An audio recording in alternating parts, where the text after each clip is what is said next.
and then let's give it a second.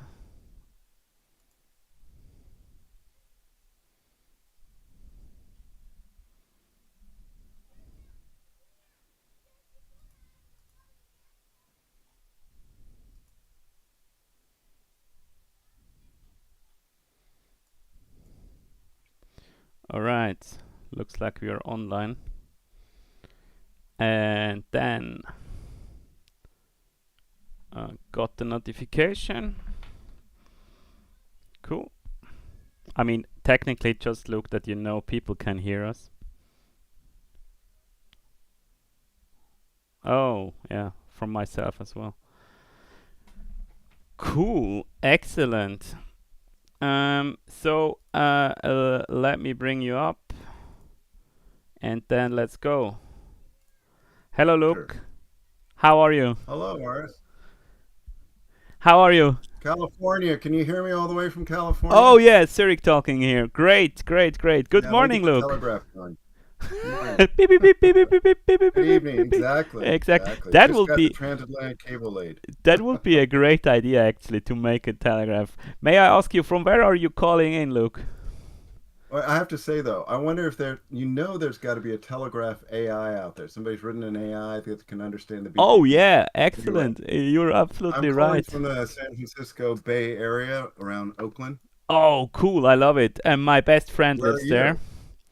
I'm Where are in you? Zurich downtown. And my best friend, Oh, by the way, good. moved to your place from Zurich 10 years ago. I'm visiting San Francisco at least once a year. Oh, give me a Yeah, cool. call.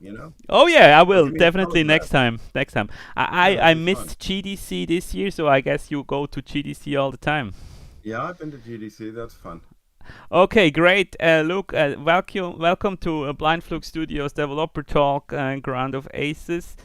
We have Burden of Command and Ground of Aces together in a bundle on sale, and we That's want to right. use this interview time, or this, let's say, half an hour to 40 minutes, to just know more and learn more about your game.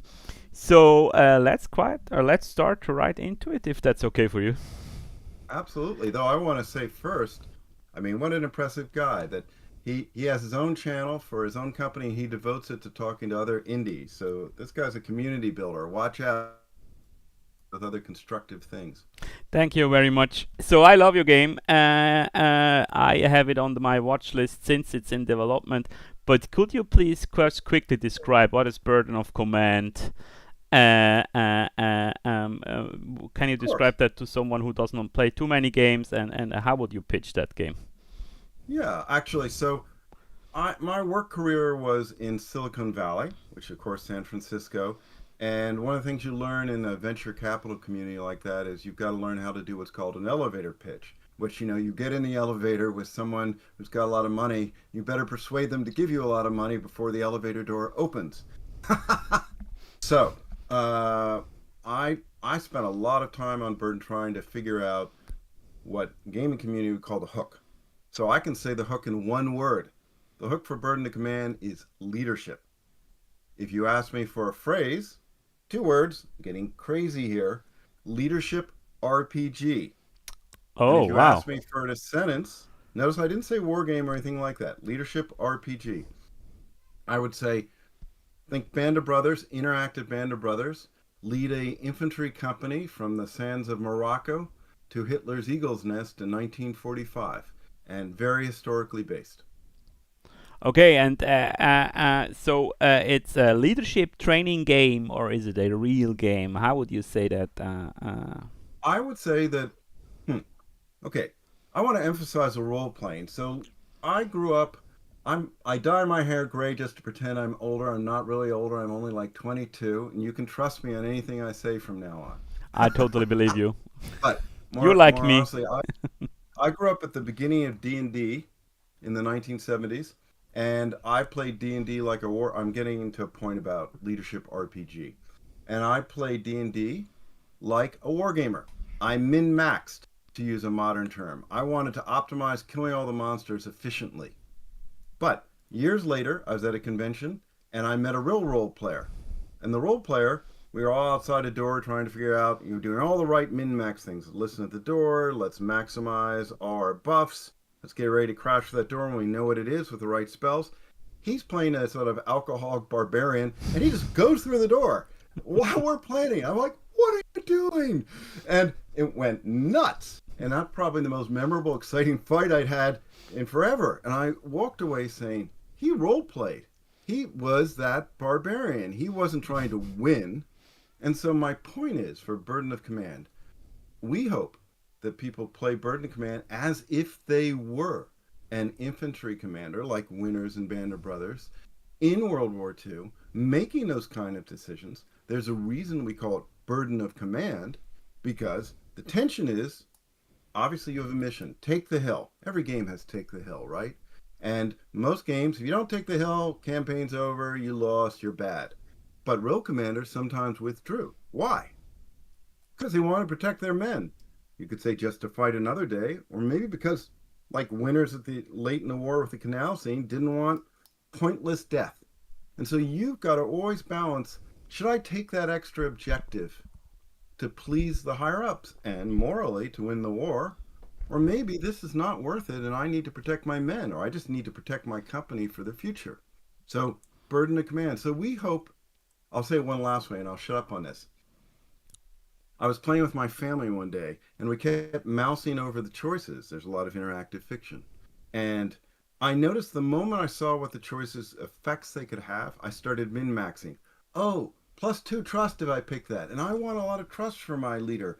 And so what we started doing was we wouldn't mouse over the choices. We'd say, well, what would I do if I were in that situation and that kind of leader that I want to be, make that choice, and then we'd see the mouse overs. So my point is, I hope people don't sit here and say, oh, it's XCOM World War II, or oh, it's a war game World War II, or oh, it's some kind of tactical thing. Yeah, it's got tactical, but it's a role-playing game. And of course, infantry leaders had to lead on the battlefield, and you will. But they also had to lead off the battlefield. And you'll deal with many moral situations that are not battlefield. Cool, very, very inspiring, by the way. Now you answered almost all my next questions, but let me quickly I'm ask you. efficient. I'm trying. I'm not. I'm a newbie in interviewing, so you need to know. Funny wise, Watch out, people. yeah, When they yeah. say you're a newbie, they're setting you up. Go Look, ahead. what's very interesting, I had similar ideas, or we have similar ideas for Ground of Aces. So I always wanted to get the player into the kind of position where he does not want to send up his heroes because he might lose them. Ah, very And we good. are not yet there, so we are lacking of subsystems, and we are lacking of balancing, and we are lacking of mission variety and so on. But that's was very, very important for us as well. That's So, very well, what was the interesting. spark to set the project in motion? Why did you do that? That's a good game. That's a good question. So I was playing. I was playing Crusader Kings 3 or 2. It was probably 2 one night. And it's funny. I remember my wife would look over the baby. You know, you get baby sounds when you have new children. Hey, sicher And nicht. my Kö- I have four Tür children, so I zumachen und dann understand wieder what's going on anstellen. for them. It's all cool. So anyway, take a moment if you need to. It's no problem for me. I'm waiting for one of mine to come in.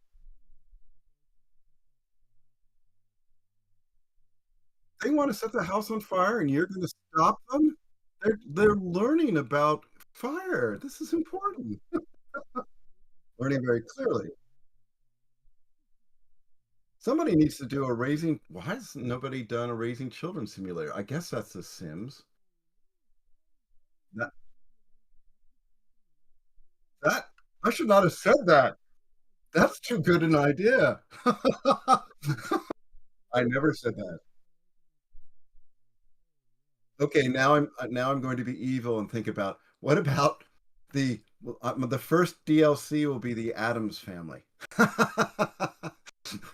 Raise Morticia. So, Okay. I don't know. They said they can't hear me. Sorry. Oh, Can't you, oh, okay. Tranbit? Can now hear me? Sorry. Or what was going on here? No, it's good. Okay, sorry. So you did not hear all the fun. They did not hear our secret Yeah, Raise yeah, a Family, Adam's Family game. yeah, So yeah. quiet, please. Okay, okay. So just very shortly, at the house of Mr. Moritz Zumbil, the kiddos tried to set it on fire. I had to interfere quickly because I'm on This is an childcare exciting duty. interview. And Luke just had the idea that we do a child simulator, or Yep. Family Simulator. Yes. family simulator. Okay, and now that's actually a good idea. Hey, Anyways, I'm feeling inadequate now. So, Susie, stop fighting with the wolves. all There we go. right, I okay, win. okay. Okay. Thank you. So we have So let set me up. answer your Yeah, question. yeah. What set the So spark one to? night I was playing Crusader Kings 2, Mm. and I remember my wife was there, and she kept looking up and saying, because she'd hear all these baby sounds like babies being born. She said, "What is this game about exactly?"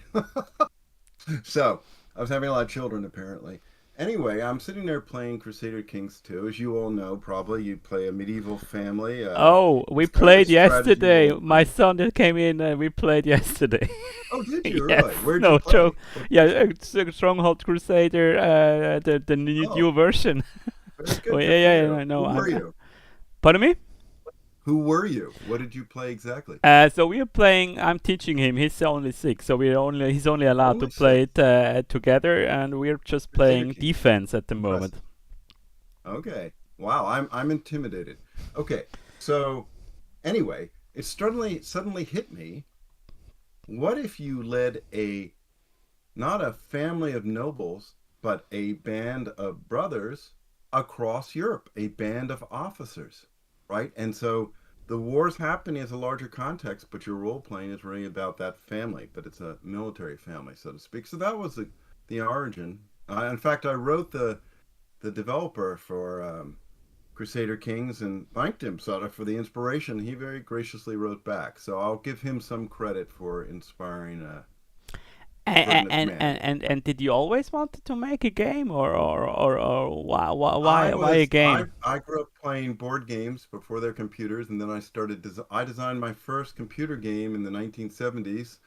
I even tried to do a D&D game, and then one of the most stupid decisions of my life was in the 1980s.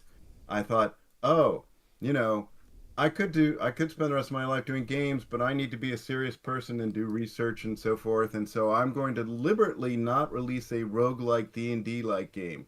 And of course, if I had released a roguelike D&D game in the 1980s, I would now be rich and famous and all kinds of wonderful things. So, yeah, I've been doing games one way or another since I think I've been playing games since like age 6 to 8, and then designing a little bit at least, probably since D&D started at like age 16, and board games maybe a little before that. So yes, So but you I always always wanted to wanted to do do it, games. but you had another career and had to raise 4 The boring kids. story, Yeah. yeah, Okay. all that kind of stuff. And so So how you about you? How about you? Did you always it want to do was games? that's a good question. It was an accident. I ended up in game development. I never wanted. I never the dream. I always played. I'm a World War II nerd, gaming nerd, Lego Good. nerd. I'm playing. Playing I saw the is Legos. really big in my life, but I never wanted to be a game developer. And That's interesting. I always wanted to do tech stuff, startups, and I founded with others an agency. And Jeremy joined us as an employee, and then we had to downsize, and we did not want to stop working together, so we did the studio. And Blind Fluke Studios is a blind fluke, so we thought we're not going to succeed, and we had immediately success with first track, which was kind of an accident. And yes, we're doing that now since 11 years, and So we came at it really from the opposite sides because I sort of wanted to do the game. Then I got into I did a startup, not successful though. I'm more traditional. I did an unsuccessful startup in Silicon Valley. You are a weirdo who did your first startup successfully. So I don't think you've really no, learned no, how to be no. a I was not my successful first. venture I person. fucked up many others before that. Okay, No, okay, no, now I know don't, you're no, healthy. no. That's it's always like that. Okay, so but are you do you have a main inspiration, or do you like World War Two, or why World War Two? Why leadership? Yeah, that's fair. So I've always been interested in history in general. My father was a an eminent historian, Thomas Hughes, Park Hughes. He was a historian of the history of technology, and so I grew up with a father as an historian, and my mother was a ceramics teacher. So I was always sort of interested in humanities, English history, but also technology, because my father was a historian of technology, right? So I was, of course, thinking interested in computers when they started to appear and so forth. And then my dad was also a World War II vet, and my mom was a nurse. So I'm sure World War II is starting to be quite distant for most of your audience, but my father was a World War II vet in the Pacific. So for me, Okay. I still connect. And Sure. so I was always interested in leadership as well. I was Southern, United States Southern, so there's sort of an emphasis in Civil War history. I was reading about Robert E. Lee, and Grant, and all the rest, and fascinated by military leadership. And then I wanted to learn how to be a leader in the business world and did some of that. And so I've always been interested in leadership, always was a history geek. I became, when you're growing up in my age, World War II was the thing. That's what you saw on TV as a kid past that, right? So you couldn't help if you're interested in history but not be interested in World War II. So the opportunity to do work with writers who I've always been interested in. I thought about being an English major, but it was too hard to write. Work with artists, work with musicians, work with vets. We have a lot of vets in the project. For me, this is kind of a dream experience to work with a lot of different creative people and create this experience. What we hope is, I'll make one other analogy for people.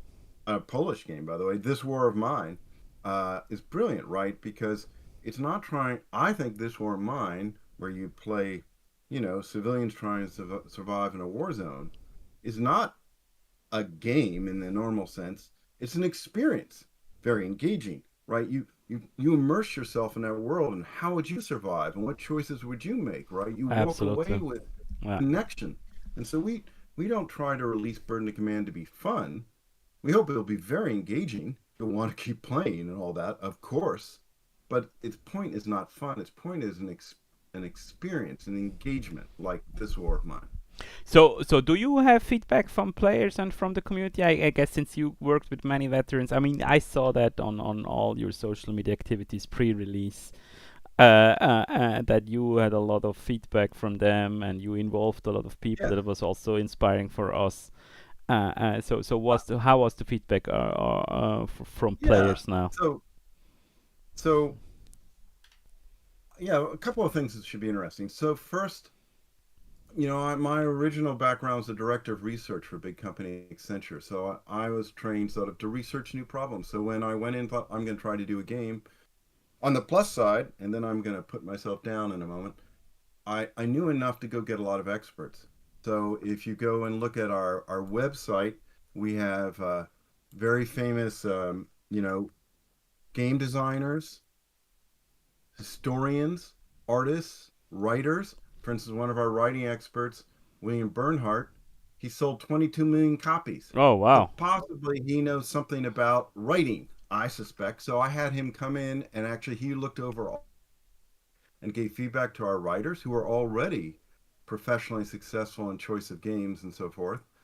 And then, we brought in, for instance, Colonel John Antle, who was he was executive producer for Brothers in Arms, a famous first-person shooter, and he gave us a lot of advice. We brought in John McManus, a famous World War II historian, who's the historian of the Cotton Balers, which is a regiment we follow through the war. He read all our interactive fiction, on and on and on. We brought in some famous Wow. game designers. So that's the upside. So to answer your first on we brought in a lot of people to give us feedback, as you said, experts. And I think that's where that was probably one of my best decisions, right? So because they knew what they were doing and I knew I didn't know. On the other hand, where did I make my most mistakes? Where I thought I knew something. Oh So, well, yeah, as that's a, yeah, we know that one. yeah, how about that? We So know as that a one very well. Yeah. yeah, don't we? That's easy. So I would Bah. say game development is extremely humbling. Oh So I yeah. thought I thought I knew a lot about uh, good interface design because I studied it academically as a researcher, and I knew a few things. But boy, I can tell you, every interface I did for a very long time sucked from the feedback. So, but I knew enough to get feedback and listen. Again, I'll give credit. So we did endless iterations of live playtests, survey monkeys, which are basically a survey form written, meetings with playtesters. In fact, we're doing that right now for our new DLC, and they saved us from many mistakes and made us much better. Now, it doesn't mean they told us what to do, but they clearly told us where the problems were. And I'm not saying we solved all the problems, but I am 100% certain we're a lot better than we would have been. So I would say like the fiction probably went through 10 rounds of feedback. The Wow. tactical engine I track. Um, and we used explicit rating things like until a scenario reached a score of 4 out of 5, defined as sort of very good where five's riveting, we wouldn't consider ourselves done with it. So it doesn't make the game for everyone. The game has a large learning curve.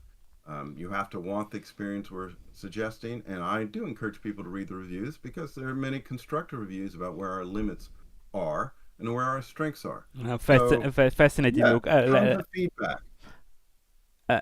Fascinating. Sorry, I need to quickly jump in because I mean, it's not my most beloved genre, but you really can feel how you kind of made this game over iteration, how you really made God, it yes. sharp because it has a yeah, it's you see it's an indie production, but you really put a lot of energy into it. You can feel it if you play it. So the What's game the blends interactive storytelling and tactical wargame elements. How did you approach merging these two very different genres? Because you now told us yeah? already a little bit what were your goals and your inspiration, but how did you approach You know, that? it's all very sexy and exciting to say, oh, let's do something new. But I think the truth is that what people want, and I include myself normally, is they want something that is a variation on what they're comfortable and familiar with, so they can jump right in and play, but it feels relatively fresh for them. Fresh, I think exactly. if I were doing it again, maybe I would take fewer risks in how many new things we did. But trying to put together war games don't go to tactics don't go Mm. together with fiction normally. I don't know of a game like that particularly. That was challenging. I think the principle goes back to you asked me early on. You said like, you know, the what's your pitch or what's your hook? I took that very seriously as a design principle, meaning I I exaggerate a little bit here, but every day I would ask myself, am I pushing leadership in the tactical engine? Am I pushing leadership in the narrative? What are leadership decisions? Like we decided eventually that it was men versus mission primarily, but men versus mission can extend to men could be civilians, right? Maybe you're getting too many civilians killed here. When do you stop on that? Because an example, one of the writers puts you in a situation. Hey, look at the Germans over there in the farmhouse. Go get them, right? Let's go do the assault. Let's hit them with artillery assault. But then you realize the Germans have civilians in with them. Are you still going to artillery the Yes, please. German? You'll kill civilians almost certainly. But on the other hand, if you don't, you'll get your men killed. So, so always, what's leadership in that? When I talked to the composer, Chris Scribner, who did a wonderful job by most accounts, um, he explicitly tried to create a men theme and a mission theme, and then intertwine the mission, as you might imagine, sort of martial, right? Let's go out there. Let's take that hill. Men is empathetic. These are lives. These are people. What about the people we've lost? So that guided me in how can we, and then I was always thinking, it does have to be a game in the end, but if we can stay as authentic as possible, and we're getting feedback from a lot of vets too on what was credible or not.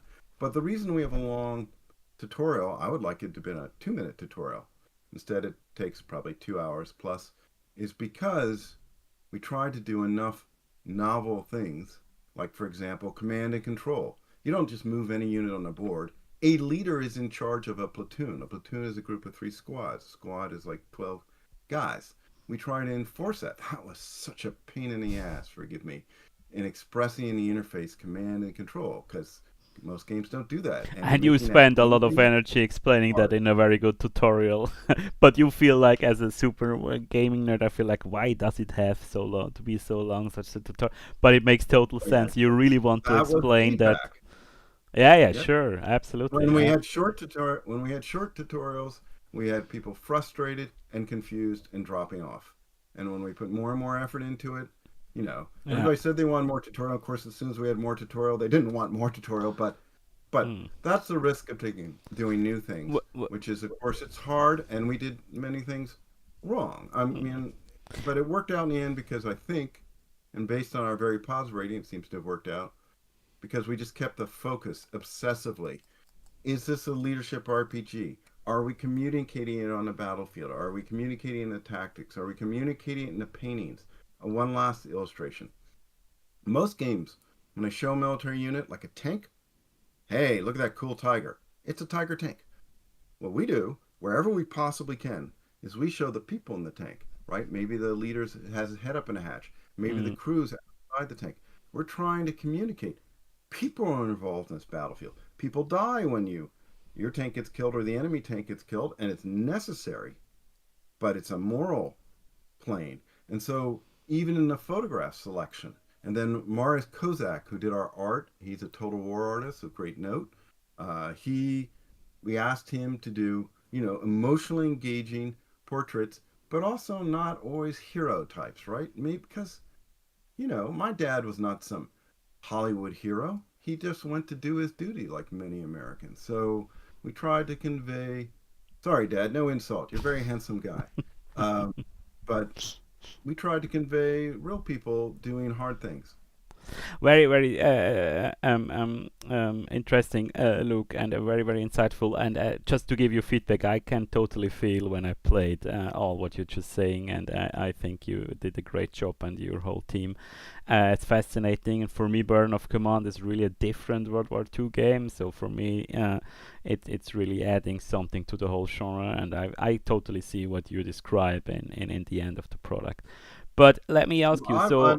Before you ask the next question, I'm really glad you're doing ground devices in the sense that it's such a the Battle of Britain's a very emotional context. I mean, civilian lives are by definition at stake, and you have things like the brave Poles, coming over and fighting heroically in inadequate Mm, equipment. Often, that's a very powerful emotional story. There've been some good board games on that, but yeah, yeah, there's a true, lot of absolutely. emotional ground to explore in your world. And we are just in the beginning of that. Hopefully, we can continue the journey quite long, and we have many things we want to include. And what you just brought up is absolutely right. 14 different nations were fighting on the side of the Royal Air Force in the pilot corps. I mean, 2/3 of the pilots were originally from UK, and the rest was from outside mostly of Europe. I don't know. Do you Oh, know so that one third. three Wow. out of 14 Indian pilots were later air marshals and leaders of the Really? Indian Air Force? Yeah, yeah, it's funny. And also Wow. in other Eastern European countries, the Wow. same happens. So many future heroes were forged at that battle, and I think the sacrifice the UK civilians had to bury were also quite heavily, and I always think of.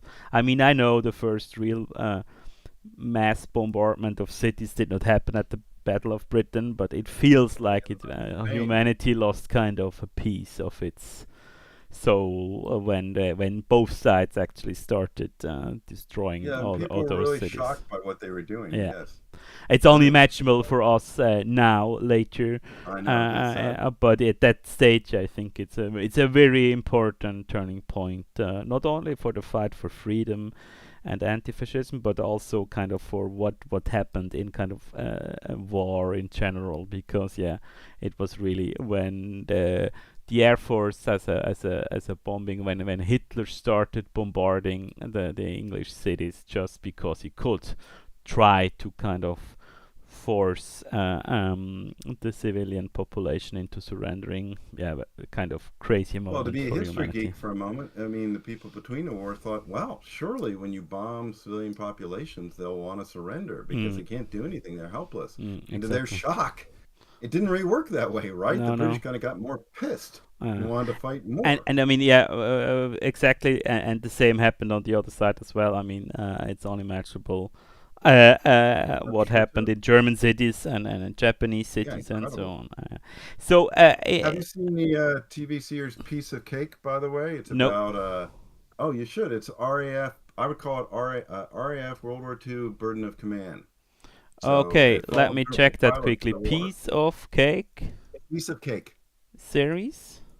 Yes, it's a 1988 British television series. Follows the RAF through the war, and it isn't, nice about what it was like. Oh, cool. Excellent. I did not know that. Let me Yeah, I check think you'd that. enjoy it. Excellent. That's great for our community as well.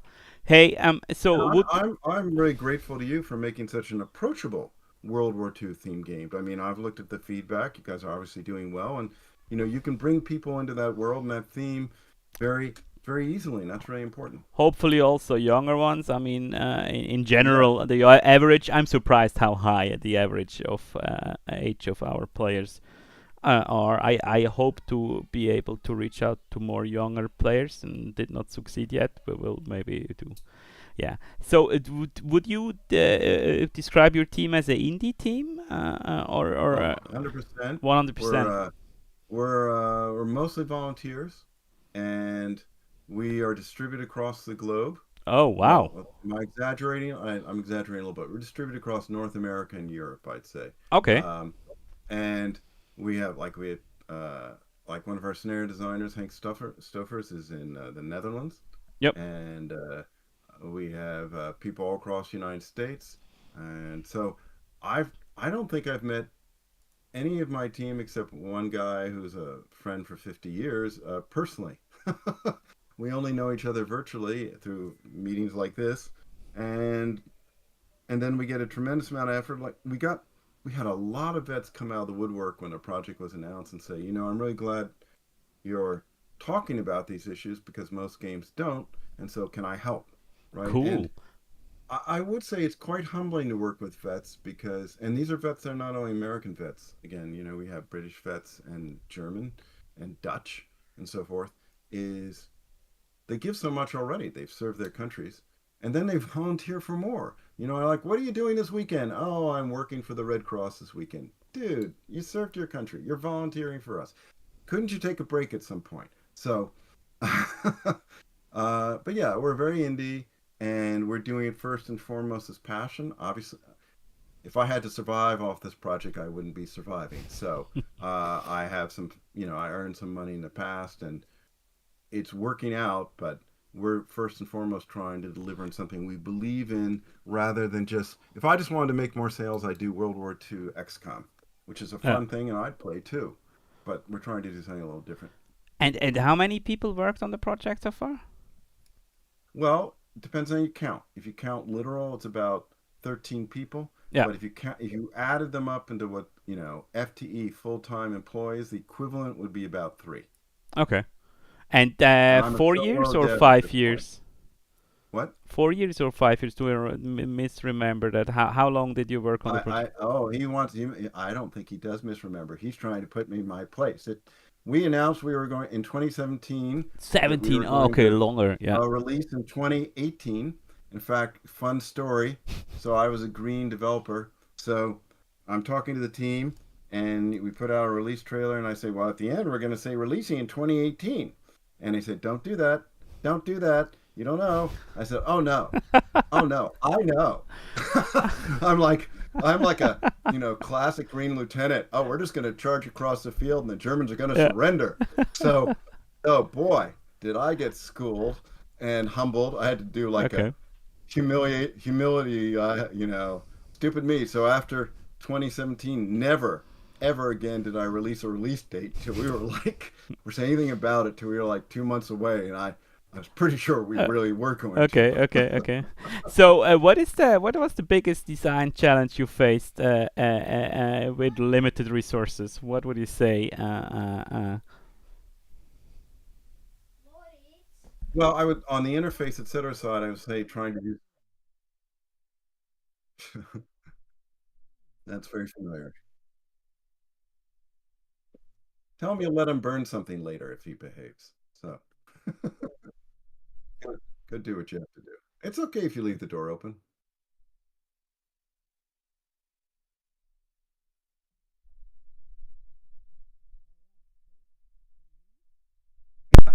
Um, Me? yes, I can. Ooh. So I would say a couple of classic things. Oh, now I have a sound problem. Luke? Uh-oh. Uh oh. Now you're back. Okay. Okay. Um, I think I'll probably say one design problem other designers say, and I same with me. Probably say the phrase wrong, but you have to kill your babies, Kill your meaning you darlings. have to, what? Kill your darlings. Kill your darlings. That sounds a little better, doesn't it? Not that much better. So you have to Yeah. kill your darlings, Kill your babies is and there's maybe some things also that I very, very love good. the idea of, but the feedback didn't, and you have to get rid of them. That's a design challenge. You have to be pretty hard nosed about that. I would say some things like communicating command and control was very challenging. Also, yeah, one more design challenge. This is an interesting one from a World War II geek standpoint. So, being a researcher, like I said, I really wanted to try to point at as much as I could what real combat was like. And when I went out and studied it, read appropriate books, talked to people who knew things about it, like Dermot Rooney, who wrote Brains and Bullets, now called War Games, what he said was, it's not bang, bang, bang, you're dead, like all fun games. I mean, I love bang, bang, bang, you're dead in XCOM. I love killing aliens. But weirdly, really weirdly, the Germans did not want to die. No So, you way. know, it's crazy. That's But interesting. so Surprise, I'll ask our surprise. audience to imagine this. You're standing there, you don't know you're about to be attacked. You know, fire starts. Hans, one of your fellows, suddenly shot down, and you're next to a stone wall. Now you, of course, stand there heroically, like in a game, shooting your rifle back. No, you don't. You get down behind that stone wall. So he's in practice in World War II. It was like 40,000 bullets before you even got a casualty, and a casualty is not a death. Casualty is a wound. Could be death. 40,000. Now that's a little different with 40,000 artillery and bullets stuff. for one death. Depends your estimates. Some go 25,000 to No 50,000, way. I but did not somewhere know in that that. range. Okay. Oh, Isn't that holy crazy? moly. So what's the point of the bullets? Well, I can't kill you when you're down behind the stone wall, but I can suppress you, which means I can say, "Hey, dude, put your head Don't up. You're move. dead." So you don't put your head up. So then I got to come get you, right? Because well, why don't you surrender? It's dangerous to surrender. If you stand up to wave the white flag, you might get shot. Now, one thing they often did is ran away. We represent that less because it makes the game boring to have them constantly run away. But they did that. But if they were suppressed, you've got to run over and assault them. So we taught what's called the four F's in combat: find, fix, flank, and finish. But that's mechanically very different. It's it's unlike almost every other combat game. Even games that are about some serious war games, usually you fire and you fire at the other unit like a piece of cardboard until it flips and is broken. If you fire it again, it surrenders or routes. But not in real combat because people didn't want to risk surrendering. So so you have to run around and get them. That mechanic took a lot of effort to teach and a lot of coding to implement, and that's one that probably cost us. It took a huge amount of tutorial work because people, what we would see would be understandably. So they just shot at the enemy. They turn red, which means they're very suppressed, and they keep shooting at them because every game teaches you to shoot to kill, right? So you keep shooting, and we go like, no, you need to assault, and we'd say that in the text, and people would not really do it, and we'd start showing videos, and it was so ingrained. We even started having the sergeant on the battlefield in the tutorial say, "Sir, I think they're cowering. It's time to assault. Don't you think?" But I'm not making fun of people. I would be the same, right? Everybody was doing this. So again, back to that theme. If you do some things differently, and especially if you're stupid enough to violate assumptions that people have from other Yeah. games, then you've got a big learning curve Uh, because you don't even think about it anymore. Of course, uh. if I keep shooting, they'll die.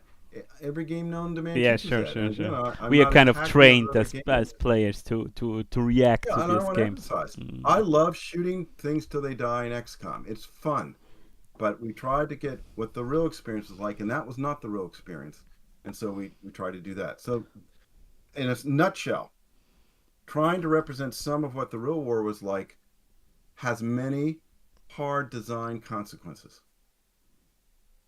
So you already answered. You're such great guest, and you always answer my future question. I wanted to I ask you tried what's to guess. about making an indie Go game ahead. that might, what is different about your game that might surprise players, and you already said that you're really trying to bring it in how it actually was, how it was to call this And that leadership might be a question. disappointment for people, right? Yeah, sure, I mean, absolutely, I can in imagine. fact, I remember a fair review. He said he was very nice. He gave us a positive review. He said, "But it's not a game for me. You know, I kind of want to have fun." Um, and in a simple sense, and I don't want to do the burden. But they he said, "Look, they told me it'd be burden, and it is, and they do a good job on it. But that's not what I want to be doing. And I Yeah, don't blame him." And to tell you one more story, so one of our there was a let's play out there, and a guy uh, gets on in the comments and he says, "Hey, what's the problem with the burden of command people? They just seem to they seem to glory in death and violence or something," which is not true, by the way, quite the opposite, I would say. But um, we just try to convey some of the realities. He said, "What's their problem? I want to have fun." So I thought I'd be so clever. I came back and I said, "Well, I get you, but we have a lot of very, very. You should have known I was doomed because I was being like arrogant. Well, we have a lot of vets involved, and they really like that we're doing it, which is true. But boy, did he school me. He came back and he said, I'm a master sergeant. I fought in Iraq and Afghanistan, or something words to that effect, and I don't need any lessons on violence, and that's the last thing I want in a game. And I thought to myself, Jesus, how more right could he be for him? mm. And so I could come back. I said, well heard. And then I shut up. Because what could I possibly say to that? He was in the right. Oh yeah, yeah, So, yeah. Okay, that's very very good thing to follow up. So I mean, the next chapter for me, what's very interesting is history and authenticity. So you worked with many historians on this project, correct? Or you are well, kind of a hobby yes, the historian as central well? one was John McManus I've spoken about. In fact, he and I, if you want, those of you who are history geeks, and there must be some here Yeah, in your game, absolutely, they are. go by World War II TV. I did an interview with John McManus, or on YouTube, or go by the History Underground. Did an interview there, and you can hear the historian's take on the game as well as my take and how those interwove. And I will emphasize it is a game. We did want to keep it engaging, and so sometimes we made compromises on authenticity and history. For instance, you want to be authentic about being a leader in World War II, you should fill out a lot of forms. I don't think that's a very fun game. Well, of course, Paper Please shows me wrong, but you know what I mean. Doing a lot of logistics work is not too fun. We do point at it at one point in a game in a very clever way that makes it rather intense. But there's a line about war. What is it? Long periods of boredom punctuated by moments of sheer terror, right? So a game that focused on long periods of boredom, I don't think would sell very well. So we wanted to be very respectful of the history, and the historians are involved, and the team. Lots of us have read in various ways on studied it, and the vets were there to keep us honest. But we do set limits. But yeah, the authenticity was very important to us.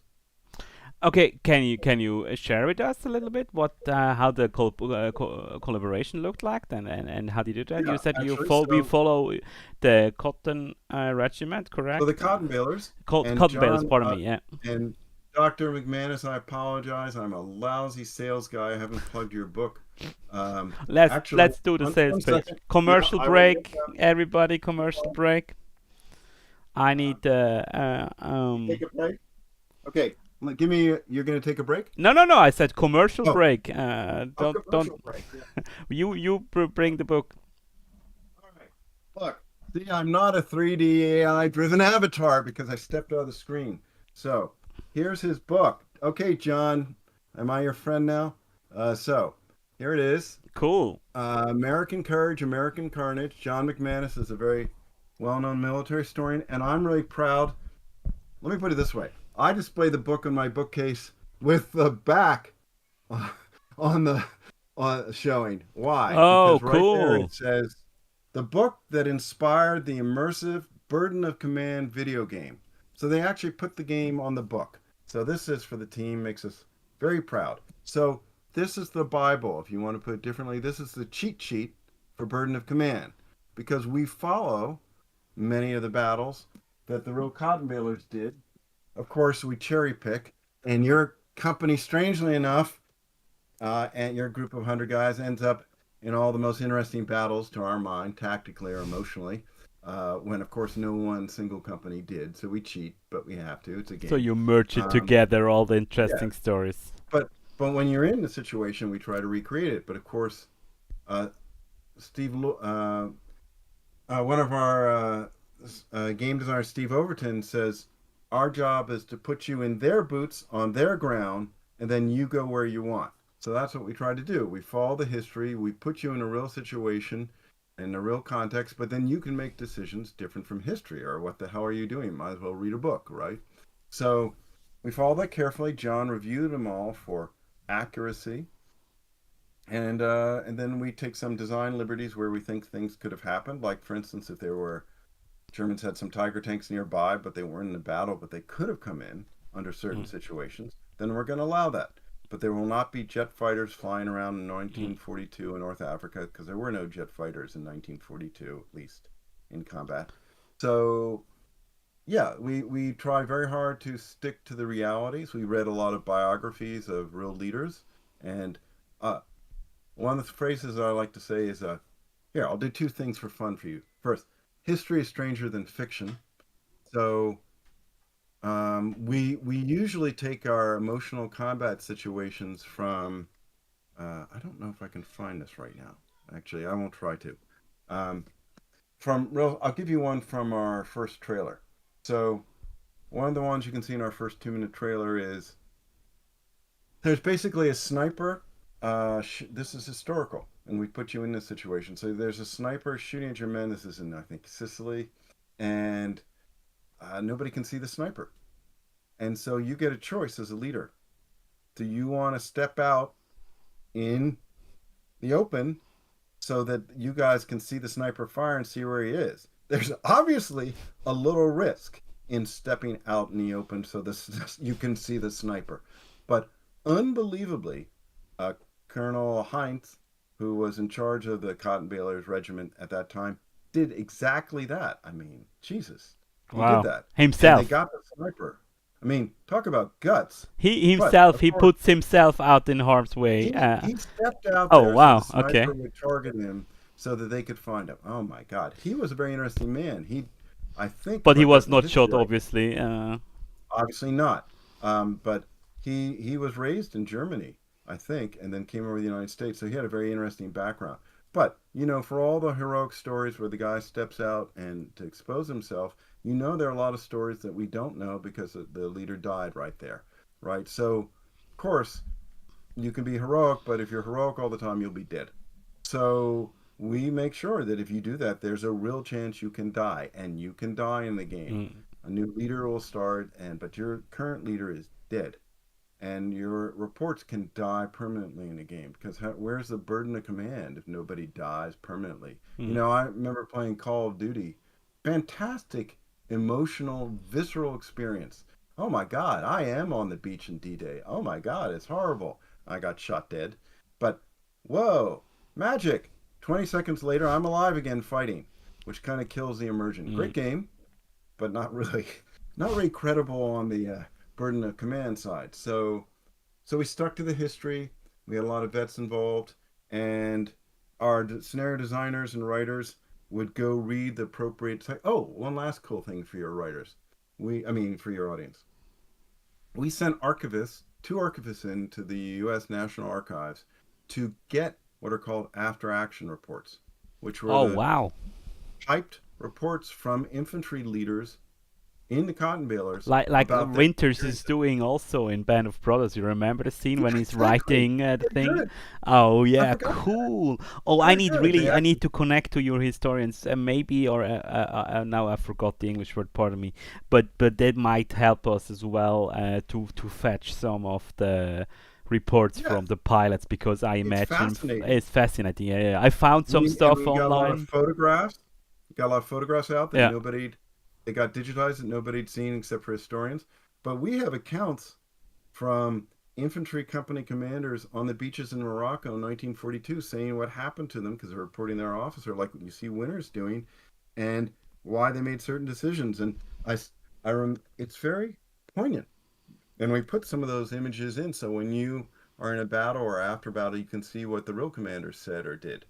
Um, and we have Yeah. some of the maps they drew. I By the mean, way, these are real people. your game is the first game I really feel like the historic pictures are right in the right place. It feels right to show that. For me, I also already have in Ground of Aces. I don't feel too good to use real names for pilots because I'm not kind of it Yes. feels like I'm not honoring the service of these men there. So we are not sure if we should include all the Polish names as an That, example from Squadron 303, pardon me, because it feels not really rightish to include these real names in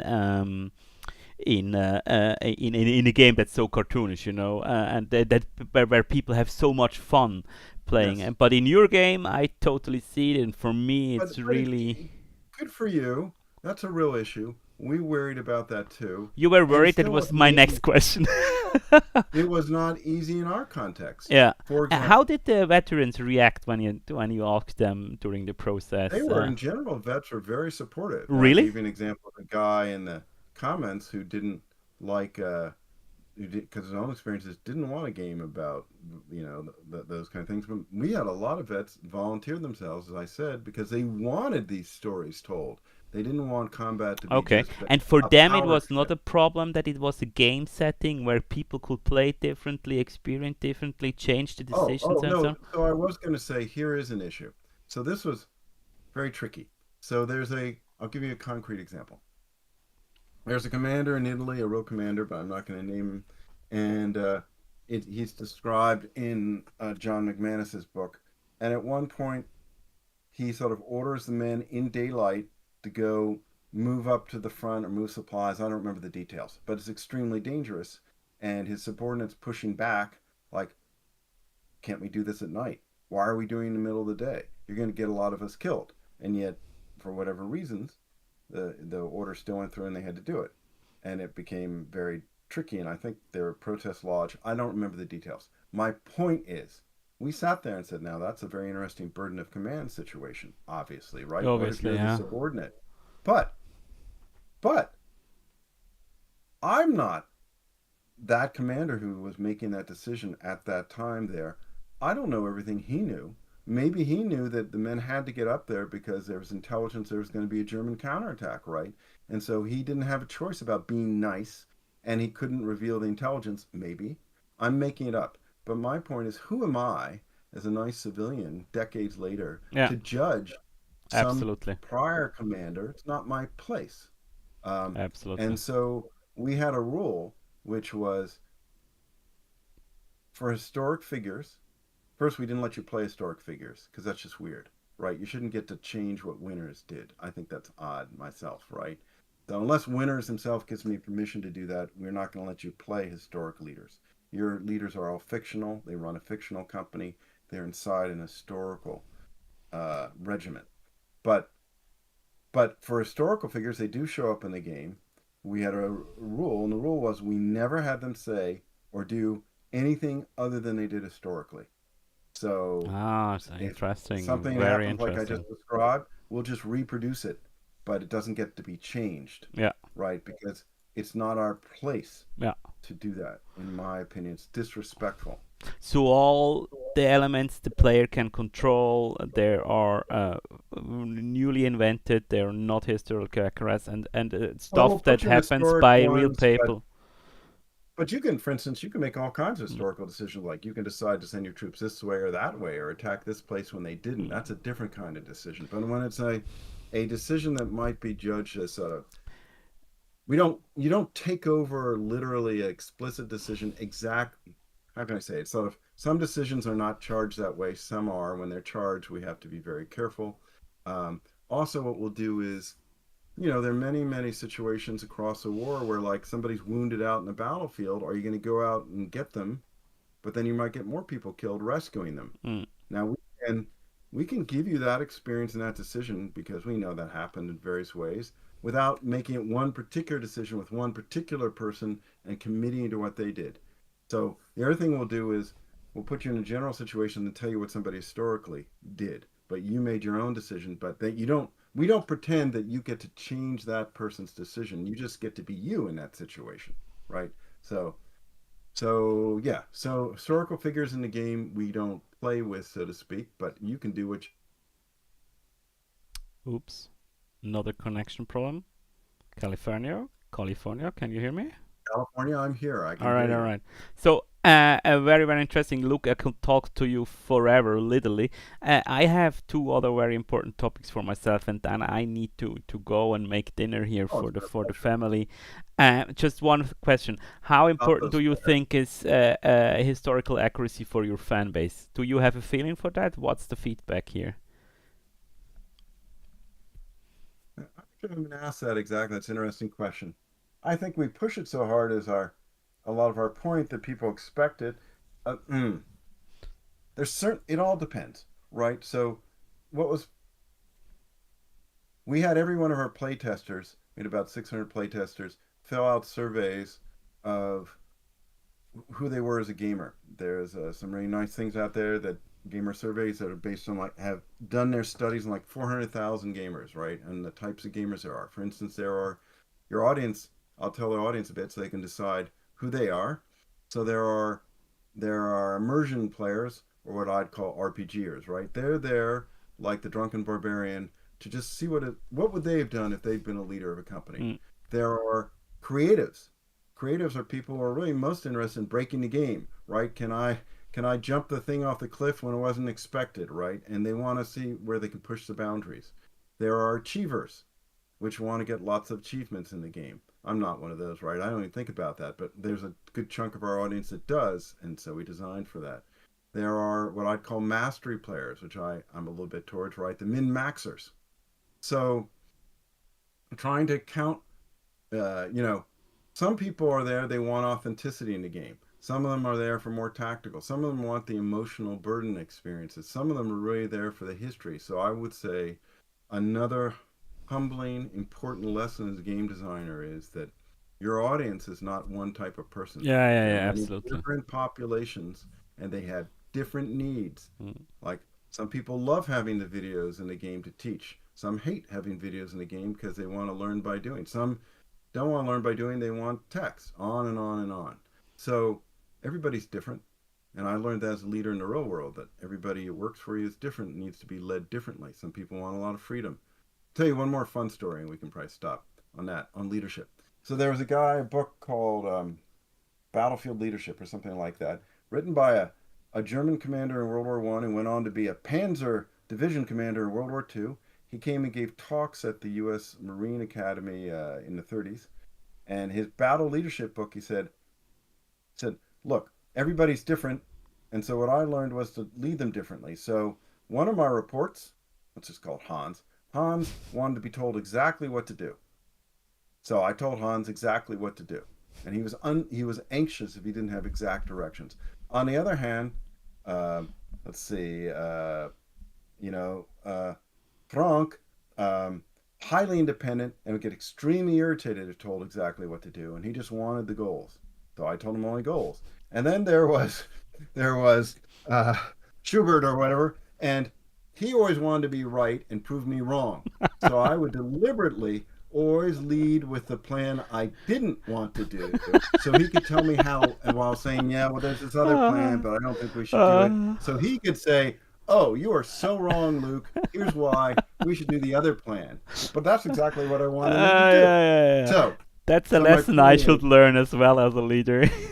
I'm yeah, struggling with that one, but yeah, yeah. I bet every leader does. It's So very, very interesting. I would have guessed, I mean, for all our audience here and everybody who's watching, that Burden of Command is, for me, one of the most accurate World War II game that ever was, or at least that I ever played. I tell from myself that I played a lot of World War II games actually. I think it's by far the most historical accurate. But that's my personal opinion. But that's very very interesting that you still get a lot of different player types, and that Yeah, you people still come feel in like for the fun. They come in for the tactics. They come in for the history, so forth.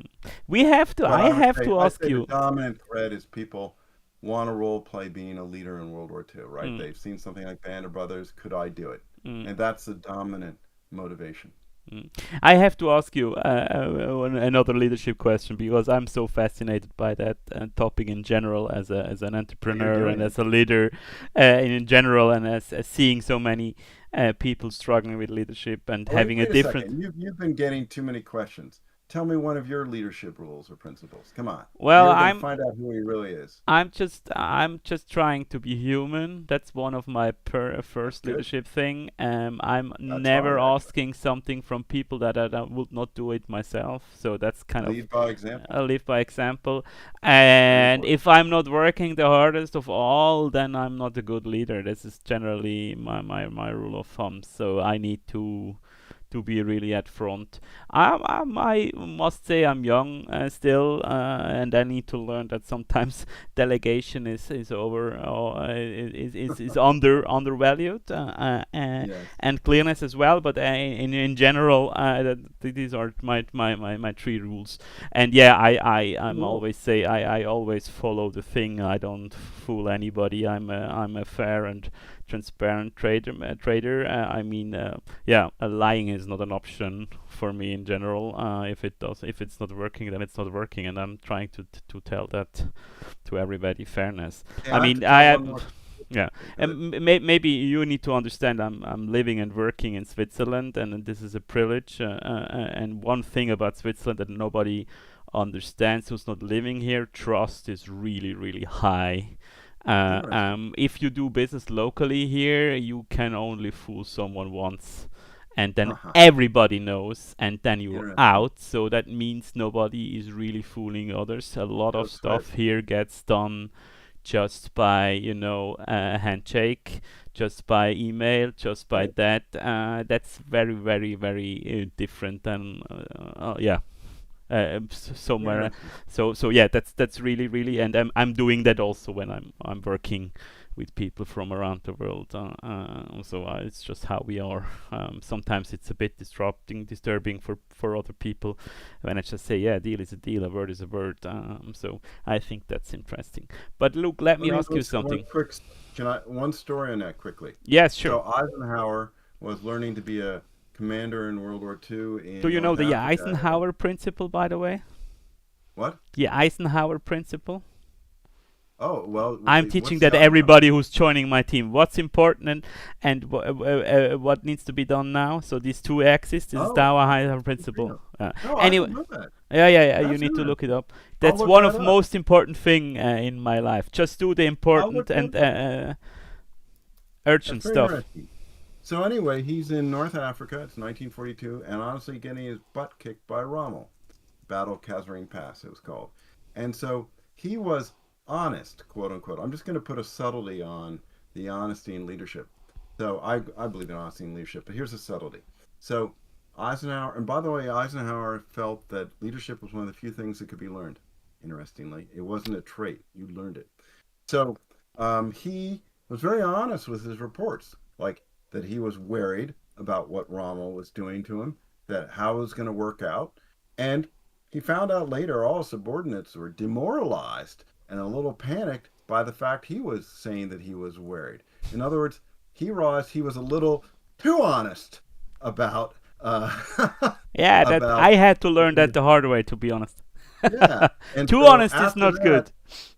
he had to always he had to be a little, I don't know if dishonest is the right word, but he always had No, to no. put a good face on things like, It. yes, the Mm, Battle of the Bulge. Yeah, things are going on, but this is mm, going to help us in the end, even though it may not look so good right now. So, but seriously, it's very tricky. It's not as neat as like just tell the truth because sometimes the truth can be a little hard when you're the leader saying the truth. So how you frame it is very tricky. Yeah, how you But no, filter information, I think that's a yeah, leadership job.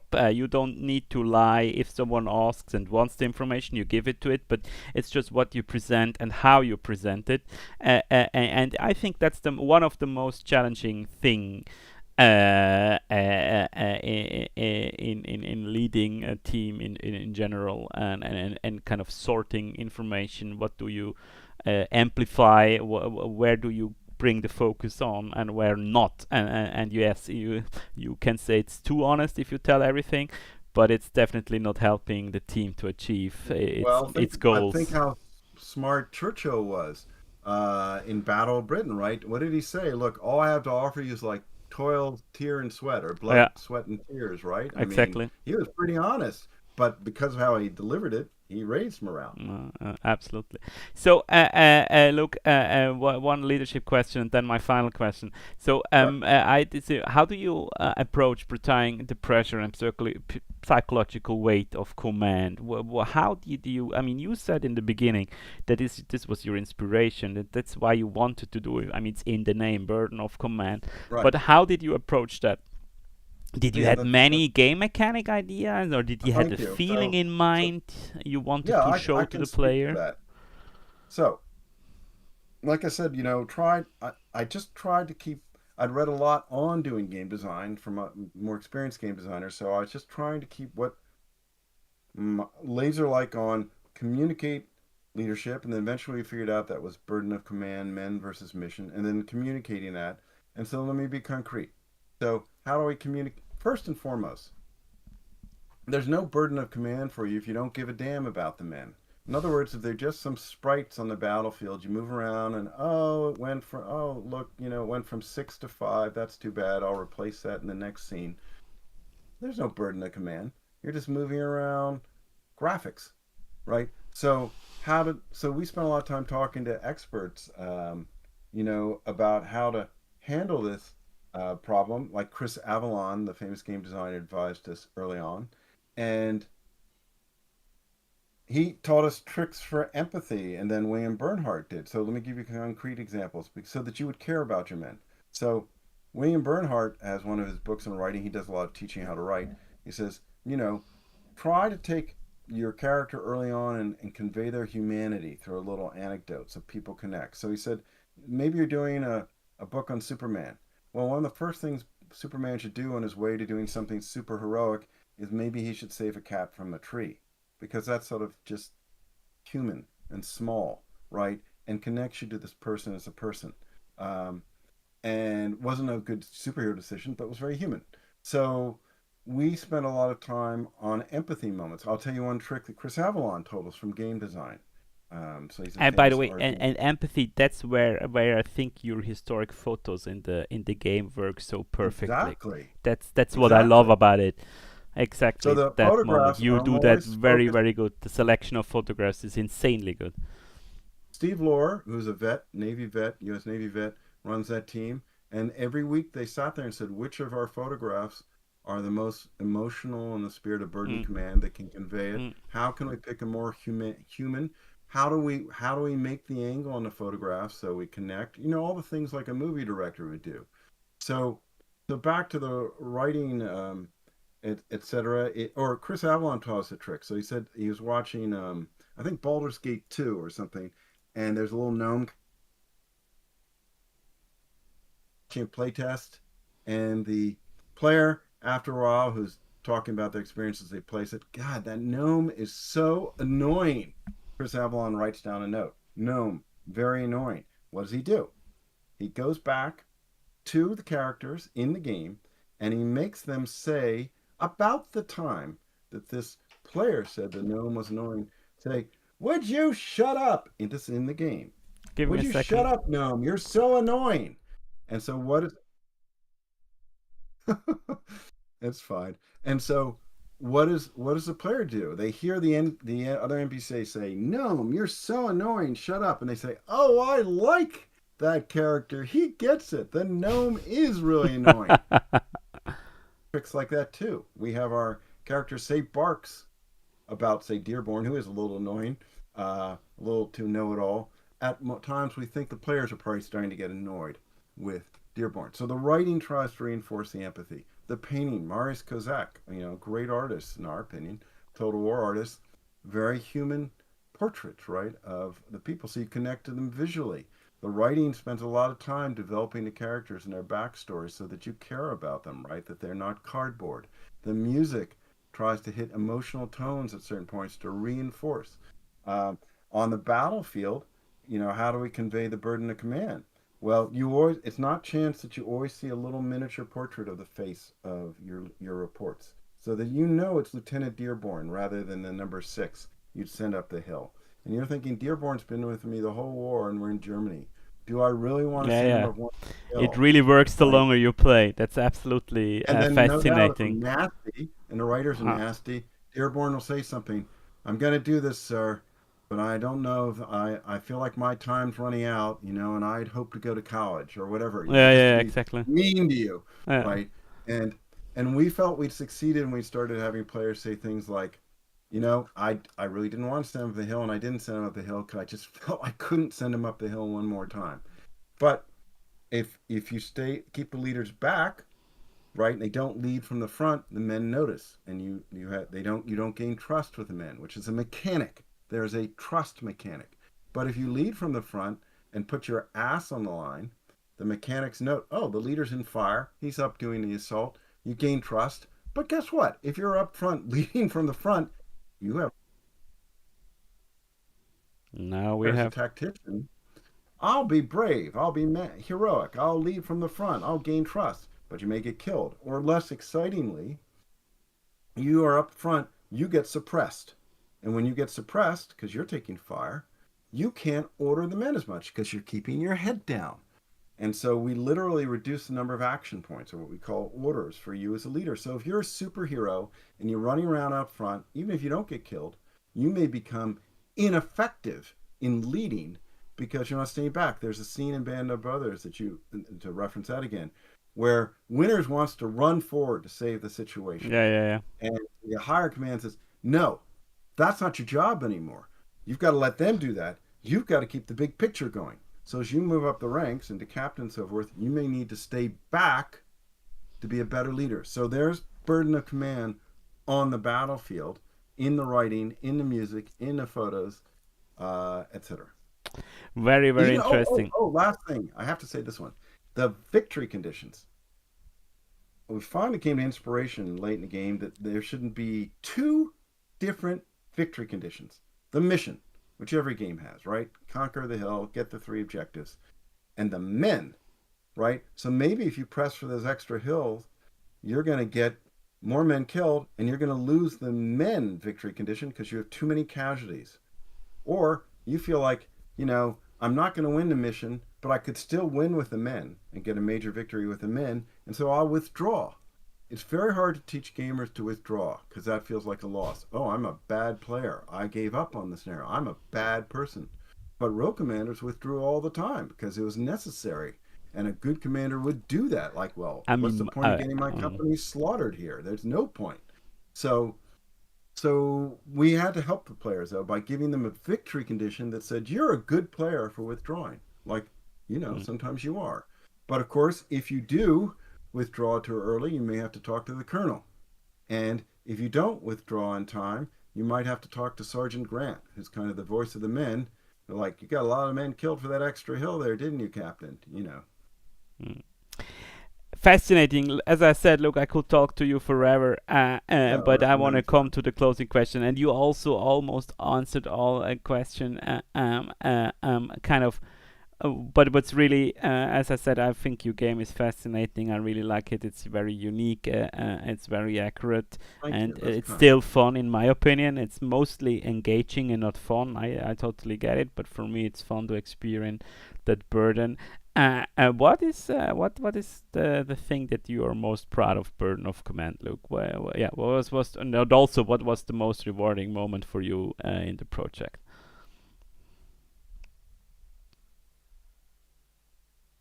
I think the most rewarding moments for me are honestly when I hear from players that they feel like they connected to not just the burden of command, but to the people who served. So I'll give you a personal example. I remember after I've been reading a lot of fiction and the writers had worked me over for a while, and they were working me over sort of it's winter in 1944 and how unpleasant it is, and the writing, which is not part of a war game, to find out how hard it is to get meals. And I saw a picture, black and white picture, just of a grunt, a soldier walking through the snow. And I looked at him and I suddenly felt much more empathy than I'd ever felt with a photograph. Like, because the writers had gotten me connected. I thought, God, it must have just sucked for you right there. And I felt across time an emotional connection to that. Who knows who that was, right? That anonymous now individual walking through the snow. And so when in the reviews or the feedback, we see comments about people saying how they connected to real people in the past, that's when I feel most proud. I mean, because what I remember here is, what I try to remind myself is, you and I and the audience today, we're alive. We're in the moment. We're real. You are real, but your connection got lost. Oh you no, you, you bad. need to repeat. I had just heard that we are real, and then it's literally the picture froze. Okay, let me repeat. Well, I'm going to be, we've had a picture free, so I'm going to be completely natural, re-saying the same thing. So, no, but Confirmed what, AI. Someone in the so, chat just wrote confirmed AI. AI. damn, okay, Oh yeah. open up the Okay. face. I'm Cut, really up cut, high. cut. Restart the simulation. Damn, I thought we were going to Damn. pull it off before Ah, how AI could intervened. we fail this one? Okay, restart. Uh, so, restart. Eh. So, um, we're real. We're alive. We feel the moment. We're present.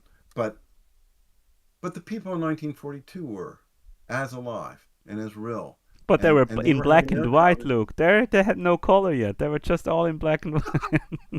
Yeah, they were 2D and black and white, and they Exactly. only spoke in Everything was movie 2D. phrases. Oh, come on. So weird, so weird. But we're gonna be. Well, I guess we get to be in color, but we're being color photos, for our ancestor descendants.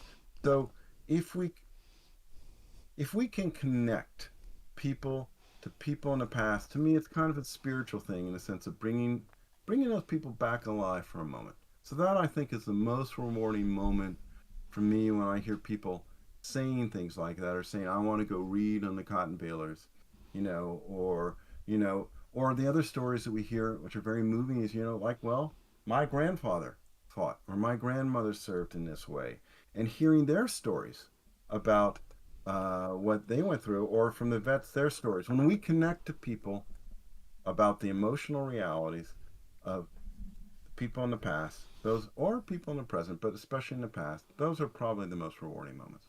Very interesting, very cool, and congrats from a fellow game designer because or A game veteran producer. game You're like designer. me. You're more the producer, I would say. So that's perfect, and I think that's perfect ending as well. So you really achieved greatness with that, I must say, because you kind of use the medium in a true form. So if someone can make his own decision and that helps him to connect to historical events and to other humans in other time moments. I think that's beautiful and very, very touching. And Well, I, I want to say I can see why this guy here interviewing me has been so successful with his games. He's obviously a pretty human, or maybe he's an AI. I don't know. Very I'm good totally AI, must yeah, be. yeah, yeah. I'm a Uh, simulation. but he's sitting here devoting his time when he could be off making decisions, to interviewing other indie game developers and helping them along. So I and look at the background of his passions you can see in the background too, and it's great to connect to you, That's very and nice from you. Look, we should so thank definitely you. do the interview again. I have so many Yeah, questions to ask you left, so many things to talk.